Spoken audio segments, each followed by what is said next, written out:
자, 다 하신 분들은 검사를 좀 해볼게요. 아직 완료를 못하신 분들은 제가 답지를 여기 앞에다가 두겠습니다. 그래서 다 하신 분들은 가져가서 채점하시면 됩니다. 다 하신 분들은 바로 확인 좀 해볼게요. 봅시다.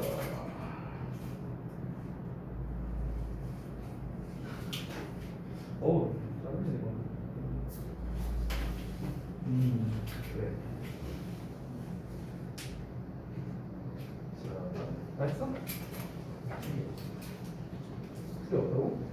침으로라도 발라야지 그럼 자식아. 자, 됐어요. 잠깐만.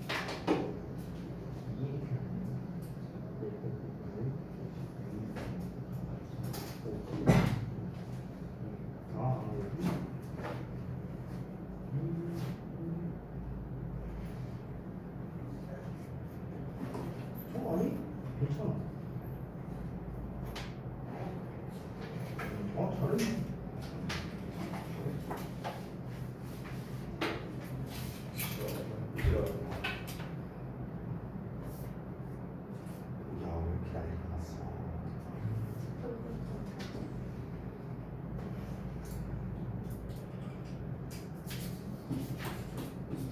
뭘 또 맞았다고 하고 있네. 자식아 조건이랑 다르게 자식아. 뭐 이 정도면 말이지 조건이 다른데 이 자식아. 한 단어만 어연도 알아보잖아. 그러면 얘가 틀렸잖아. 공사를 두 개 쓰게?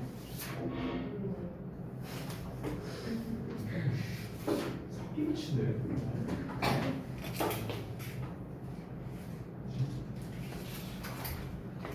가방 안 뺏어갈게. 안 하고 다 했어야지. 내가 갖다 줄게. 응? 언제까지 여기 그게 무슨 말이야? 끝나면 무슨 말인지 모르겠는데 일단 그거는 좀 이따가 수업 끝나고 얘기하자. 자, 나 있냐?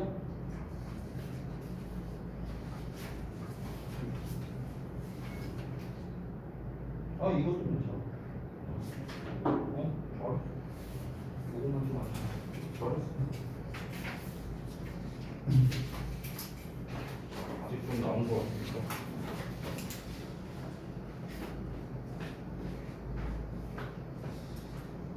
시간을 많이 드릴 수는 없으니까 얼른 마무리하시고 다 하신 분 말씀 주세요. 같이 드릴 테니까. 다 한 사람 없어요? 아직 없어요? 자, 1분 내로는 마무리해주세요. 아직 다 못하신 분들.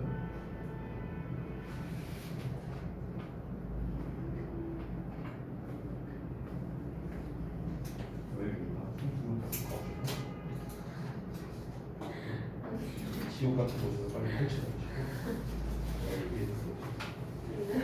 언제 가요? 아니 나는 들은 바가 없어. 뭘 계속 그 내신분들 내신? 그러니까 내신 대비 말한 거였어? 네. 아니 난 간다고 손생데 집에 놀러 가나. 내신 대비는 뭐 얘기한 김에 뭐 얘기를 하자면 내신 대비는 8월 말부터 시작할 예정이니까 8월 29일입니다. 그게 그 말이었어요. 나는 정규반 얘기하는 줄 알았지.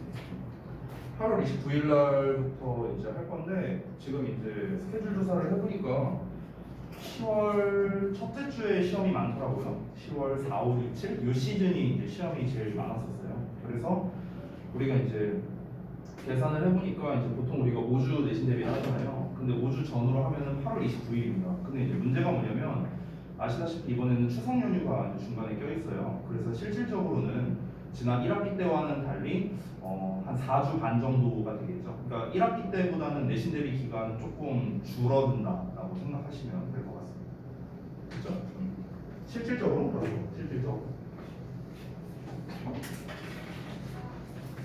자, 시간이 좀 이제 많이 흘렀으니 답지를 못 받은 사람 다 드릴게요. 답지 못 받은 사람 손 좀 들어보실래요? 하나. 자,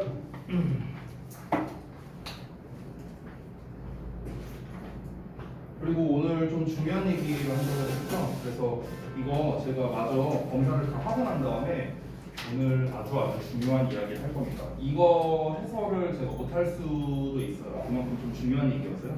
일단은 검사 먼저 하고 제가 얘기해 드릴게요. 여기 괜찮아?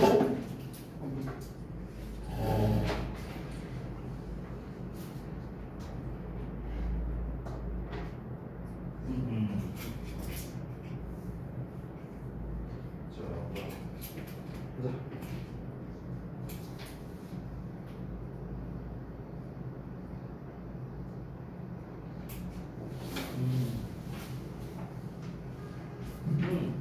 저는 그거 많이 보고 있어요.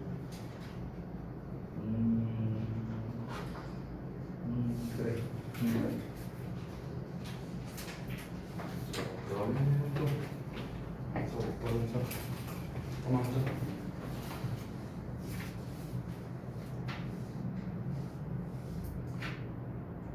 다른 시험 보는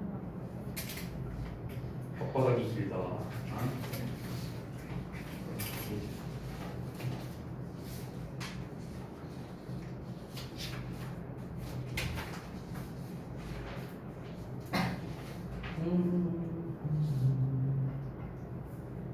이 정사를 쓰는 거는 괜찮은 것 같은데 이 소유격이 오히려 안 맞는 것 같아요.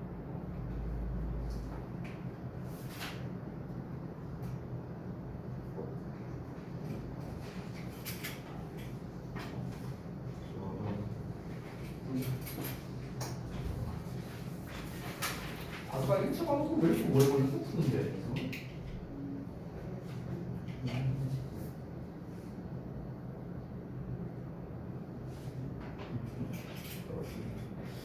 자, 들어갔습니다. 일단은 데일리 해설을 하기 전에 앞서서 좀 중요한 얘기를 하려고 하는데, 제가 이제 지금 하시는 거를 좀 잠시 이제 멈춰주시고, 채점 남은 분들은 어차피 이따가 제가 해설을 하게 되면 그때 하실 시간 있으니까 그때 좀 해주시면 되겠습니다. 제가 지금 이제 준비를 하고 있는 게 뭐냐면요. 다다음 주부터 이제 8월 이제 셋째 주인가요? 다다음 주? 아무튼 그때부터 이제 그 다음 주까지 셋째 주에서 넷째 주까지 이제 우리 예비 고3들을 대상으로 이제 입시 설명을 제가 해줍니다. 1대1 상담을 하는 거예요. 그래서 1대1 상담을 하면서 이제 어떤 이야기를 하는 거냐면요. 딱 두 가지를 포인트로 제가 얘기를 할 거예요. 이제 첫 번째는 지금까지 이제 우리 예비 고3이면 현 고2죠. 여러분 1년 선배들. 그럼 이제 총 지금까지 3번 학기치의 시험을 봤잖아요. 그럼 이 3학기치의 시험을 본 것과 1학년 때의 생기부를 기반으로 해서 어느 정도 수준의 대학을 갈 수 있느냐 이걸 말해줄 거예요 제가. 그리고 두 번째로는 나는 그 이상의 대학을 가고 싶다. 그러면 나는 어떻게 해야 되는가? 생기부에서는 어떤 내용을 어떻게 채워야 되는가? 성적에서는 어떤 부분을 내가 좀 더 메꿔야 되는가? 뭐 이런 것들에 대해서 제가 이제 설명을 해줄 겁니다. 1대1로 상담을 해줄 거예요. 그럼 여러분 입장에서는 아니 우리 고1인데 뭔 상관이냐? 라고 이제 여러분께서 이렇게 생각할 수 있는데 제가 지금 생기부 서류를 이제 쭉 다 걷었습니다. 생기부를 다 이제 대부분 학생들 걸 걷었고 내가 일단 1차 검토를 끝낸 상황이에요. 근데 보면서 느낀 게 뭐냐면요. 와 정말 생기부 관리가 정말 개판이구나. 이거를 정말 많이 느꼈어요. 한 친구의 사례를 말해줄게요. 자, 제가 이제 이름은 밝힐 수 없고요. 어떤 한 친구가 있습니다. 이 친구가 국어, 수학 이제 이과 계열이에요. 참고로. 그리고 이제 국어, 수학, 영어, 탐구 모든 거를 다 합쳐서 다 합친 총 평균 등급이 2.1등급입니다. 엄청 잘하죠. 특히 여기에서 좀 이걸 세분화하자면요. 국어, 수학, 영어, 탐구가 있잖아요. 국어만 3등급이에요. 국어가 3등급이고 수학이 1.7이었나? 1.7등급인가 그렇고 영어가 1.3등급이고 탐구가 2등급입니다. 지금 이런 상황이에요. 굉장히 잘했죠. 그렇죠? 자, 그럼 여러분이 봤을 때 이 정도 성적을 지금까지 유지를 했다면 와, 저 사람은 대체 어느 정도의 대학을 갈 수 있는 거야? 되게 잘했다 이렇게 보겠죠. 자, 제가 평가를 했습니다.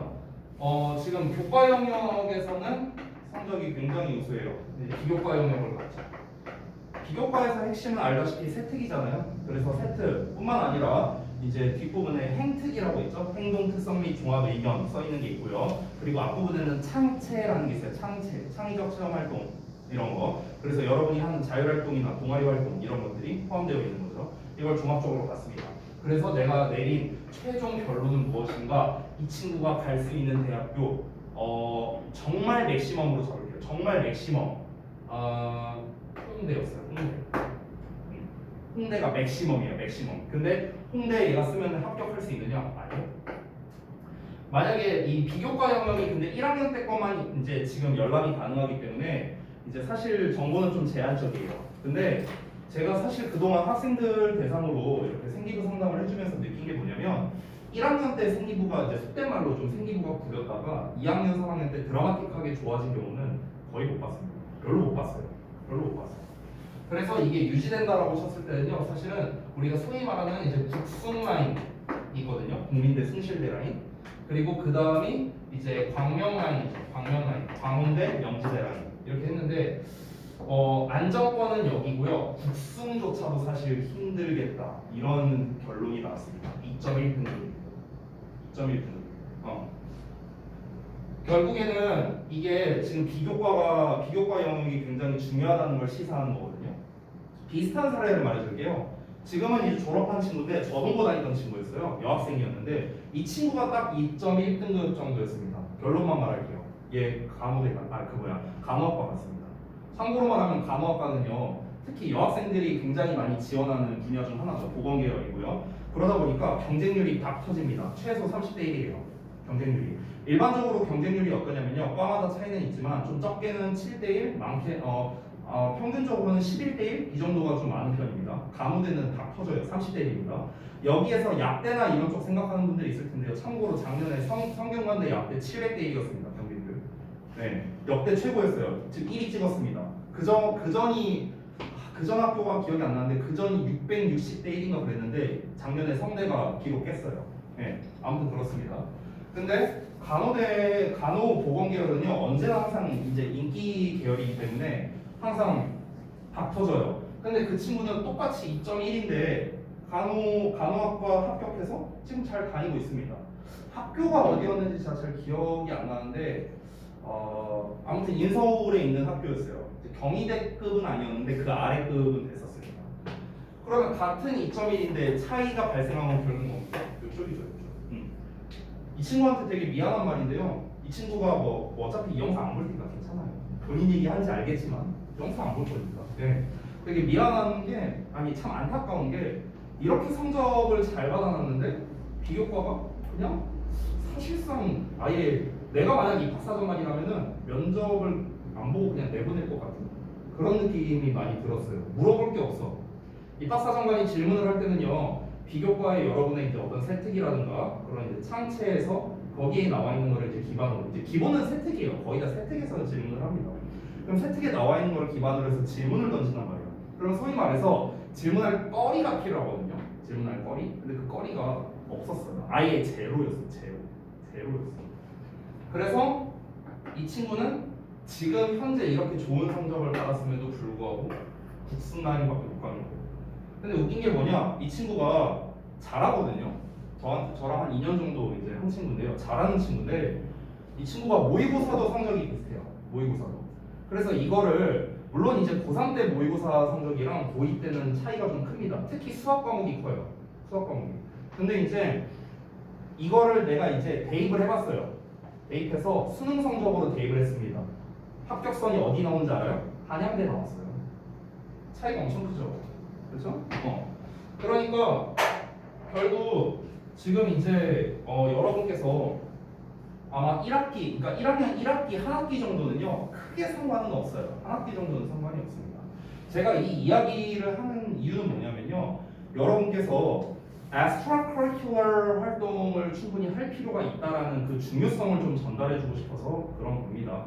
더군다나 여러분 같은 경우는 고교학점제 1세대잖아요. 그렇기 때문에 이 진로 관련된 과목이 더욱더 중요할 수밖에 없습니다. 제가 이제 포인트를 좀 팁을 몇 개 주자면요, 여러분 때 좀 달라질 수는 있어요. 입시는 매년마다 변화하니까. 근데 어떤 그 대학에서 원하는 그런 상이 있거든요. 인재상. 근데 보편적으로 봤을 때 문과 계통은 이제 어떤 키워드를 좀 원하냐면요. 리더십, 주도성 뭐 이런 거 있죠. 그러니까 이런 키워드를 좀 좋아해요. 문과 계열은. 이과 계열은 다 필요 없습니다. 전공 적합성이에요. 전공 적합성. 그래서 이게 제일 중요해요. 리더십이고 나발이고 다 필요 없어. 그냥 오타쿠 마냥 내가 그냥 특정 이 전공에 대해서 막 열심히 파고들었다 하는 어떤 그런 증거, 이게 가장 중요합니다. 이과 계열은요. 여기 앉아 계신 분들은 제가 좀 조심스럽게 예상하자면 그래도 좀 이과 계열이 좀 더 많지 않을까 제가 좀 조심스럽게 이렇게 생각을 하는데, 그래서 어쨌든 여러분 입장에서는 이제 뭐가 중요하냐면요. 제가 지금 여러분의 생기부를 열람할 수가 없잖아요. 여러분은 그 이제 세특이나 이런 걸 열람할 수 있는 게 내년 3월경이에요. 그래서 그때 가봐야 사실은 알겠지만 제가 2학기 때 이제 우리가 이제 여름 방학도 끝났고 사실상 이제 다다음 주면 계약하죠. 8월 16일 이쯤이면 보통 계약을 하죠. 그래서 2학기 때 여러분이 어떻게 해야 되는지 그거를 알려드리려고 제가 이렇게 좀 시간을 잡았어요. 뭐 엄청나게 특별한 건 아닙니다. 아주 간단한 팁이에요. 내가 결론을 먼저 내리겠습니다. 결론은 뭐냐면요. 여러분 각 담임 선생님한테 가서 싸바싸바 잘해야 돼요. 이게 결론이에요. 결론이 되게 이상하죠. 뭐 담임쌤한테 싸바싸바 잘하라고. 이게 왜 그딴 결론이 있어? 자, 얘들아, 학생부 종합전형은요. 결국에는 정성평가잖아요. 그렇죠? 정성평가고 세부특기 사항은 누가 써줍니까? 사람이 써주는 거예요. 그렇잖아. 자, 똑같이 한번 대입을 해볼게. 나조차고요. 내가 지금 가르치는 우리 반에 이제 학생이 예를 들어 한 14명이라고 쳐볼게. 그럼 14명의 학생을 이제 내가 만약 다 처음 보는 얼굴이야. 우리가 다 처음 보는 얼굴이야. 너네를 다 내가 일주일을 딱 가르쳐서 딱 2번 수업하고 이제 여러분 학부모님들과 내가 상담한다고 한번 가정을 해보자. 근데 내가 딱 2번 수업했는데 여러분의 특징이나 아니 심지어 얼굴이랑 이름도 기억을 못하는데 여러분의 어떤 학업적 특징이라든가 이런 거를 내가 제대로 설명하는 데는 한계가 많을 수밖에 없어요. 그러면은 내가 학부모님한테 상담 전화를 할 때는 어떤 얘기를 할 수밖에 없을까? 결과 확보밖에 이제 그 상담이 안 되는 거예요. 뭐 단어 성적이 어떻다, 뭐 데일리 성적이 어떻다, 뭐 숙제 상태가 어떻다, 이런 정량적인 걸로밖에 평가가 안 되는 겁니다. 여러분 학교에서도 똑같아요. 사람이 쓰는 거잖아요.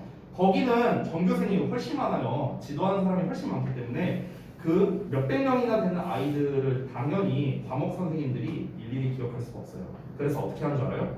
복붙합니다. 복붙, 컨트롤 CV 해요. 제가 이번에 신청한 학생들 중에 주역고 학생들이 많아요. 그래서 주역고 학생들 거만 생기부만 내가 이렇게 쭉 늘어서 봤어요. 진짜 놀랍게도요, 다 복붙이에요. 세트리. 근데 그거를 입학사정관이 모를까요? 바보가 아닌데. 당연히 알 수밖에 없겠죠. 그렇죠? 그럼 복붙된 내용을 질문을 하겠습니까? 그거를 특이하게 보겠습니까? 안 봅니다. 절대로 안 봅니다. 자, 아까도 이제 말했던 거에 이어서 그러면 나는 어떤 학생의 학부모님과 상담할 때 내가 좀 더 이 아이에 대해서 좀 더 좀 더 심도 있는 상담을 할 수 있을까요? 뭐 수업 시간에 예를 들어서 뭐 눈도 잘 마주치고 뭐 어떻게 나름대로 이제 발표도 좀 해보려고 하고 틀리든 말든 상관없이, 또는 수업 시간 끝나고 나한테 와서 매번 매 시간마다 2번 연속 뭐 질문을 했다든가, 그러면 당연히 내 입장에서는 내 뇌리에 박히지 않을까? 그렇잖아, 그렇지? 그러면 이제 내 입장에서는 학부모님께 할 말이 많아지는 거죠. 어우 얘가 막 열심히 합니다. 끝나고 매번 저한테 질문도 하고요.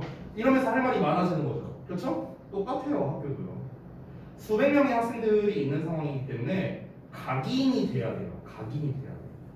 그래서 실제로 암암리에 그 이제 담임 선생님을 이제 지정을 하잖아요. 이제 여러분은 잘 모르겠지만 제가 물론 이제 저는 좀 오래 전이긴 해요. 거의 한 10년 전인데 그때 저는 이제 고등학교에서 교사 생활을 했었어요. 짧지만 한 8개월밖에 안 했어요. 내가 쳤거든. 근데 그때는 뭐 학종이니 뭐니 이런 게 있는 시대는 아니었지만 입학사정관제 거의 막 이제 막 나오려고 하는 이제 그런 시기였거든요. 그래서 이제 한창 막 그런 이제 뭐 얘기하고 이런 시절이었는데 중요한 건 뭐냐면요. 그 암암리에 담임 선생님들을 이제 배정을 할 때 이 뭐라고 해야 될까요? 그 학종으로 결국 잘 유리하게 가려면은 선생님의 눈에 잘 띄어서 어떤 세특에 들어갈 만한 그런 소스를 이제 그 선생님이 제공을 하고, 그럼 나는 그 제공받은 소스를 기반으로 어떤 활동을 해서 보고서를 쓰든지 발표를 하든지 뭔가를 하고, 뭔가 이런 식으로 이제 유기적으로 돌아가면 베스트 시나리오가 된다는 거예요. 됐어요? 그렇기 때문에 이제 그 권력을 몰아주는 거라고 보면 돼요. 학생 입장에선 담임쌤한테 잘 보여야 되거든. 그렇잖아. 그러니까 그거에 적합한 사람들을 기반으로 해서 담임을 배정을 하는 거예요.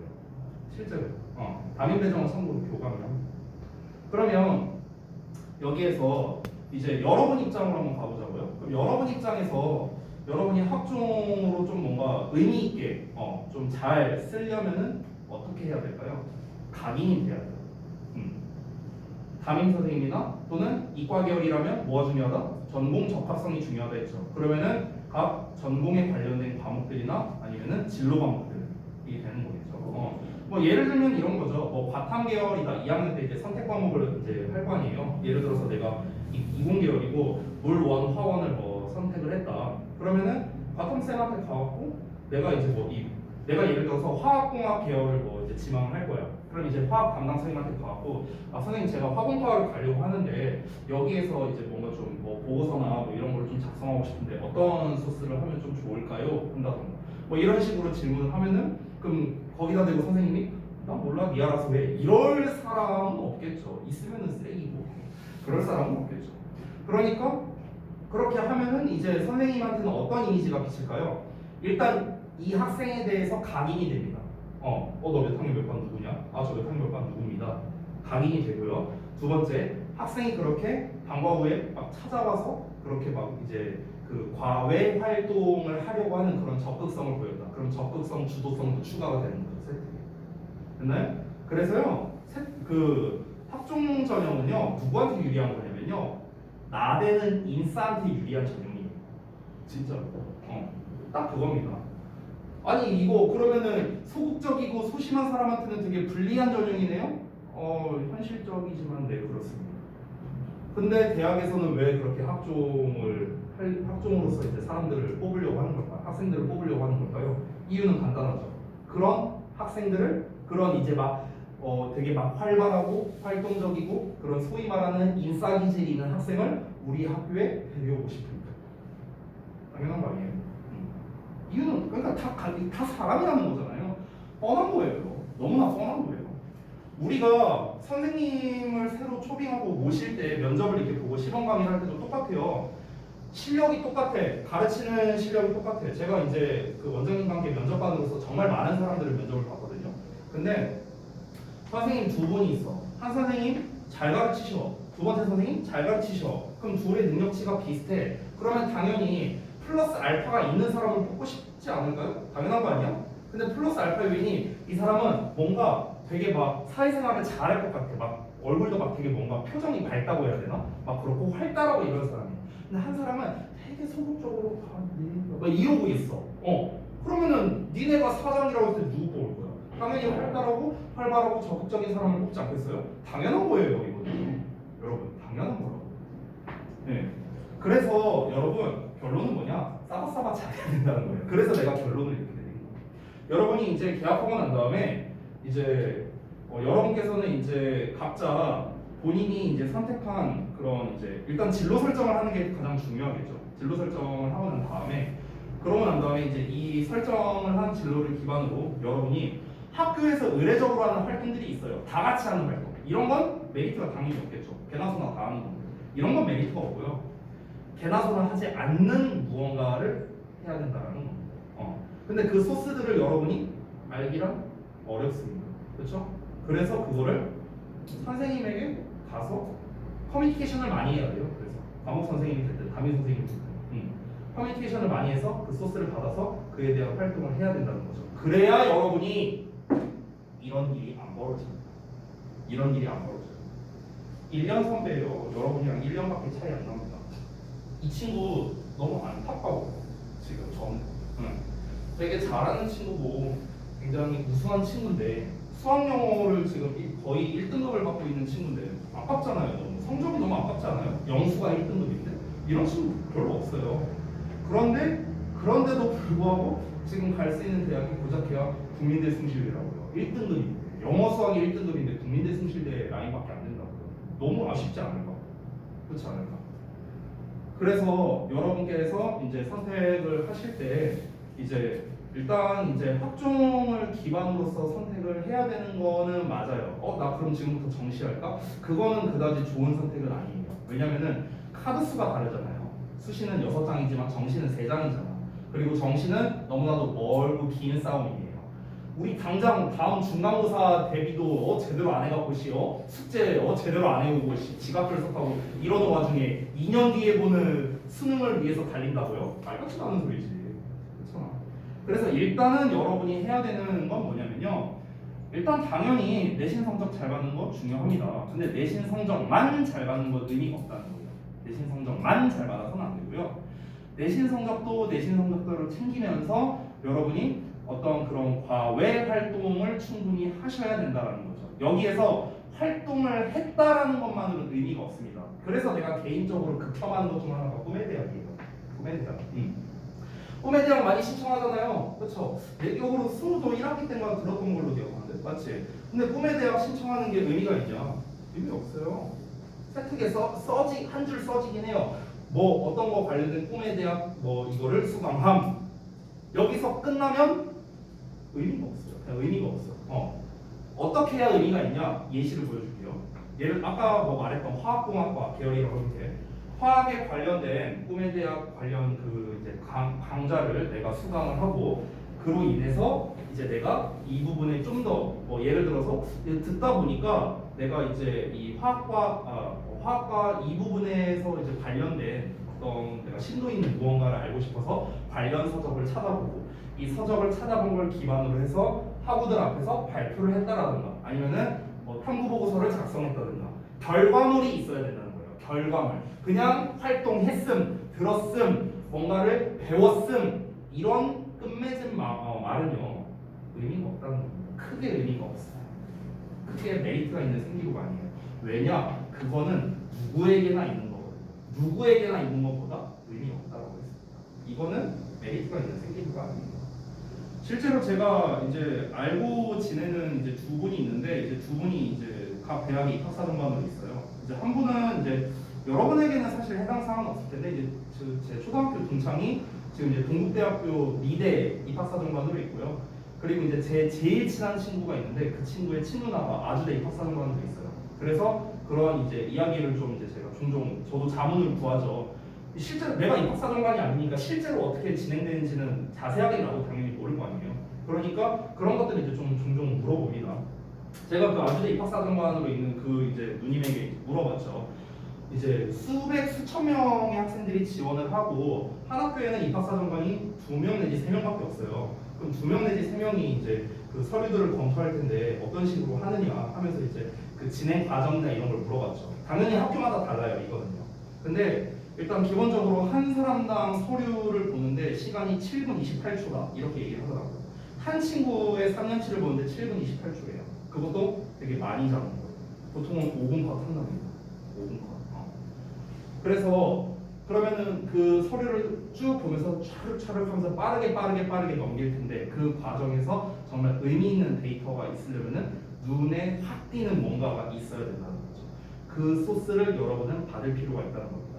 그 소스 저한테 찾아달라고 하면 안 되냐? 찾아줄 수 있어요. 근데 아까 전에 제가 말했던 거는 여기서 끝나는 게 아니라 교류가 중요한 거예요. 학종에서는요. 나한테 소스 받아가서 쓰면 되지. 그게 중요한 게 아니고 그 선생님한테 가서 질문을 한다는 것 자체가 각인 효과를 준다고 했잖아요. 내가 그거를 함께 노리는 거예요. 그렇기 때문에 결론은 다시 한번 뭐다? 이거 잘하라고요. 사바사바 잘하라. 이게 중요하다는 겁니다. 이번에 여러분께서 이제 뭐 물론 이제 학원에서 자체적으로 방학을 한 거라 여러분은 뭐 다른 학원을 나가겠긴 했지만 어쨌든간 그동안 좀 쉬기도 했고 이제 8월이 이제 또 시작이 되는 시점이고 그리고 곧 있으면 개학도 하고 사실 이 시점이 정말 학생들이 공부하기 싫은 시점이거든요. 한참 막 휴가 가고 이런 시즌이니까 5월, 8월, 1월이 항상 이제 학생들이 제일 공부하기 싫어하는 달들이에요. 5월, 8월, 1월 이때가. 그래서 지금 전반적으로 좀 약간 처지지 않았을까 이런 생각이 좀 들어서 곧 있으면 계약도 하는 마당에 이런 이야기를 좀 해주면 좋겠다 이런 생각이 들어서 그냥 말씀드린 겁니다. 됐죠? 자, 얘기가 좀 길었는데 여러분께서 좀 잘 고민해 보시고 본인들이 만약에 원하는 이제 그 과에 어떤 키워드가 세특에 들어가면 좋을까? 그 키워드를 알고 싶다면요. 저한테 요청하세요. 그 키워드가 계열별로 정리되어 있는 파일이 저한테 있어요. 뭐 예를 들면 전자 전기공학 계열에서는 이런 키워드가 들어가야 된다. 보건 계열에서는 이런 키워드. 화학 계열은 뭐 이런 키워드. 이 키워드만 정리되어 있는 게 있거든요. 그거는 제가 드리는 거 전혀 어렵지 않습니다. 그래서 저한테 요청하시면요. 제가 카톡으로 사진 파일로 보내줄게요. 저한테 그냥 카톡 하나 보내시면 됩니다. 알겠죠? 자, 얘기 들었으니 얼른 보겠습니다. 자, 최대한 간추려서 할게요. 내용이나 이런 것들은 좀 최대한 생략하고요. 여러분이 좀 많이 틀렸던 거 위주로만 제가 좀 빠르게 보겠습니다. 요 두 번째 줄은 여러분이 대부분 잘 써주셨습니다. 저는 hinder motivation으로 썼는데 여기서 hinder 말고요. defeat로 쓰신 분들도 많았고 desire로 쓰신 분들도 많았는데 상관없습니다. 어차피 같은 맥락이죠. 중요한 거는 이 부분입니다. 여기에서 이제 being able to be checked immediately 이렇게 썼는데 조건에서 보면은 본문에서 쓰는 거는 어형 변화하고 주어진 단어는 어형 변화하지 말아라 라고 되어 있습니다. 여기에서 이제 이 able 이라는 녀석이 있기 때문에 be able to를 활용해야 된다 라는 것 정도를 여러분이 좀 신경 쓸 수 있어야 된다 라는 거겠죠. 그리고 즉시 확인이 가능하다라는 건 사실 내용상에 나온 거잖아요. 이제 지금 while이 나왔다는 것 자체가 앞뒤 내용이 반대라는 거잖아요. 그러면은 앞 내용에서는 수량화된 정보가 인간 건강과 관련된 수량화된 정보가 이점을 가지고 있다. 이점을 가지고 있다고 했으니까 이점에 대한 내용이 나와야 될 거 아니야. 그럼 이점이 뭐였습니까? 즉시성이었죠. 즉시 확인이 가능하다라는 거. 그러니까 즉시 확인이 된다라는 요 내용이 들어가면 적절하겠죠. 그럼 당연히 여기에는 그에 대한 반대급부가 나와야 되니까 바로 무엇입니까? 뭔가 의욕을 저하시킨다라는 내용이 요 내용이 들어가면 적절하겠습니다. 그래서 별로 어렵지 않았고 자 2번 내용으로 가볼게요. 2번 내용에서는요 이제 제가 좀 한 가지 여러분한테 아쉬웠던 점 제가 일부러 투투를 활용했습니다. 여기 힌트 단어에 투가 나왔잖아요. 그러면은 여러분은 일단 투투를 생각하셨으면 좋겠어요. 투부정사도 있으니까. 첫 번째 아쉬웠던 포인트는 이거고요. 두 번째는 뭐냐면요. 이 restricted라는 녀석을 활용하지 못했다는 점. 요게 좀 아쉬웠습니다. 여기서는 restrict 동사형으로 나와 있죠. 여러분 당연한 얘기인데 우리가 so대 구문이라든가 아니면 투투라든가 뭐 enough 투라든가 뭐 이런 녀석들 여기에서 이 물결 자리에 들어가는 거의 공통점이 뭡니까? 전부 다 형용사나 부사가 나온다는 거죠. 그렇죠? 형용사나 부사가 나온다. 이거는 다 알고 있어. 다 중딩 때 배운 거니까. 근데 제가 아쉬운 건 뭐냐면요. 이 형용사 자리에 들어가는 게 분사도 가능하다는 점을 여러분이 꼭 알아두셨으면 좋겠어요. 이거를 생각보다 많이 간과합니다. 투 사이에, 소대 사이에 이너프 투 앞에는 당연히 현재분사나 과거분사가 나올 수도 있어요. ing나 pp가. 왜? 분사도 형용사니까요. 그래서 이 부분이 좀 아쉬웠어요. 그래서 restricted. 그리고 세 번째는 당연히 이 부분이겠죠. cannot help but에 동사 원형을 쓴다는 거. 이거는 실제로 서술형에서 많이 나오는 패턴 중 하나입니다. 예전에는 어법 문제로 많이 냈었어. 내신에서. 근데 요즘 트렌드에서는 어법 문제로 잘 내지 않습니다. 어법으로 내는 건 결국 뭐냐? cannot help 뒤에 뭐 ing 쓸래, 동사 원형 쓸래 결국 이 형태 갖다가 내는 거잖아요. 단순함기 문제란 말이야. 단순함기 문제는 고등부에서 선호하는 문제가 아니죠. 그래서 요즘에는 어법에서 잘 안 나옵니다. 그래서 뭘로 냅니까? 서술형에서 실제로 서술형에서. 서술형에서는 우리가 암기하고 있어야 쓸 수 있을 거 아니야. cannot help but 뒤에 동사 원형인가? ing인가? 뭐 투부정사인가? 이걸 알고 있어야 우리가 이걸 제대로 활용할 수 있을 거 아니에요. 그래서 이렇게 서술형에서 많이 나온다. but이 들어가면 동사 원형 쓴다고 생각하면 돼요. but이 없이 나오면은 ing, cannot help ing, cannot help but 동사 원형, cannot but 동사 원형. 됐어요? 그래서 어떤 어법적 포인트들이 좀 아쉬웠지 사실 내용적으로는 여러분이 칸에 잘못 쓴 것들은 거의 안 보였어요. 여러분이 쓰신 답에서. 근데 이런 좀 디테일들이 조금 아쉬웠다. 이렇게 정리하겠습니다. 자 그러면은 이 정도로 보고요. 다음 내용을 한번 보겠습니다. 자 우리 7번 내용을 할 차례거든요.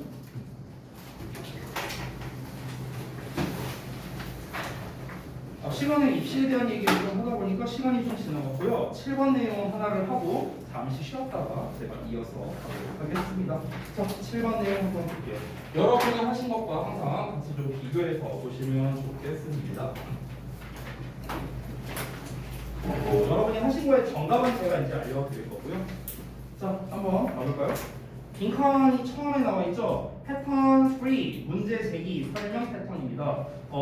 지난 6번까지는 이제 주제 설명 패턴이었는데 이번에 패턴이 바뀌었어요. 문제 제기 설명 패턴이 나옵니다. 자, 요거는 이제 보통 패턴이 지금 문제 제기하고 설명하는 패턴이라고 나와 있잖아요.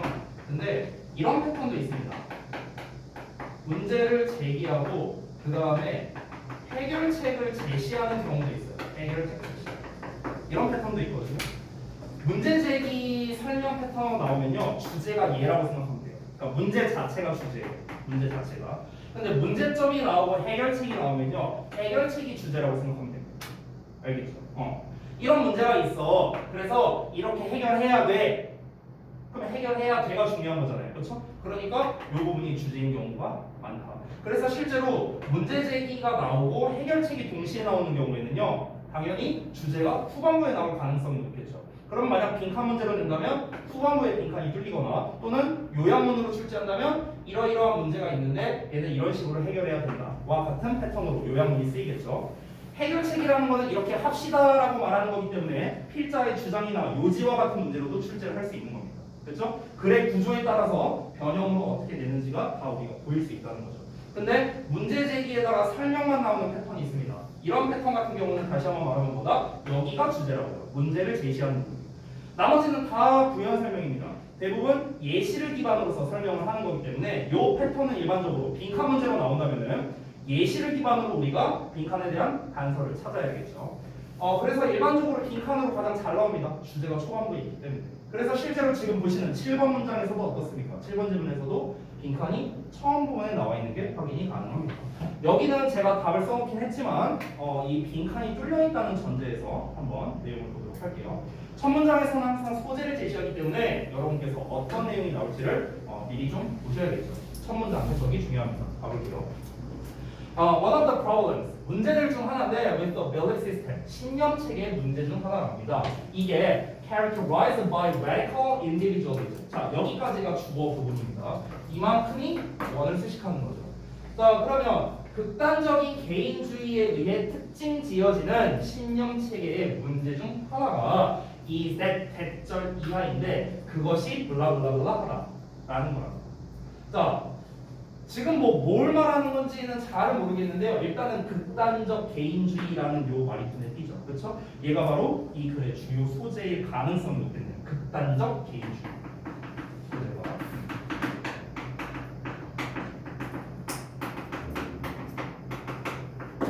자, 극단적 개인주의로 특징 지어지는 신념 체계 문제 중 하나랍니다. 그게 바로 대절 이하랍니다. 그러면은 어떤 문제가 있다라고 대놓고 얘기하고 있는 거니까 방금 전에 말했던 문제를 제기하고 있는 부분이 되는 거죠. 말했다시피 주제가 되는 겁니다.